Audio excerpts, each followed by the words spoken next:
국가정보원이 이명박 정부 당시 대규모로 민간인 댓글 부대를 운영한 의혹이 확인되면서 향후 검찰 수사에도 관심이 쏠리고 있습니다.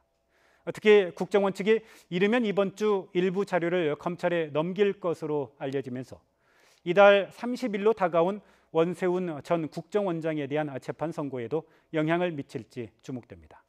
최두희 기자가 보도합니다. 국정원 댓글 의혹과 관련해 원세훈 전 국정원장은 지난 2013년 6월 재판에 넘겨졌습니다. 하지만 부실 수사 논란 속에 재판은 만 4년이 지나도록 결론이 나지 않고 있습니다. 수사 과정도 논란이 적지 않았습니다.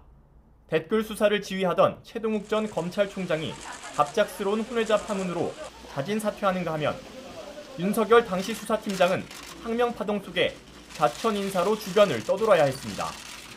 하지만 오는 30일 원 전 원장의 파기환송심 최종 선고를 앞두고 국정원 측이 민간인 댓글 부대 운영 사실을 시인하면서 재판의 새로운 변수로 떠올랐습니다.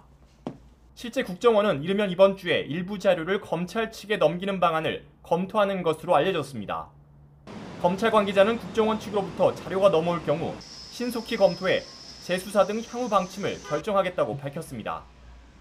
우선 검찰은 30일 선고 공판에서 추가 증거를 바탕으로 재판부에 변론 제기를 요청한 뒤 원 전 원장의 추가 혐의를 밝히는 데 집중할 예정입니다. 하지만 원 전 원장 측이 방어권 보장을 이유로 강력히 반발할 것으로 보여 재판부가 이를 받아들일지는 미지수입니다. 이에 따라 검찰은 일단 선고를 지켜본 뒤 국정원 내부의 최종 조사 결과가 나오면 대선 개입 의혹 전반에 대한 재수사를 벌이는 방안도 검토하고 있습니다. 이럴 경우 검찰의 칼끝이 과연 이명박 전 대통령에게까지 향할지가 최대 관심으로 떠오르고 있습니다. YTN 최두희입니다.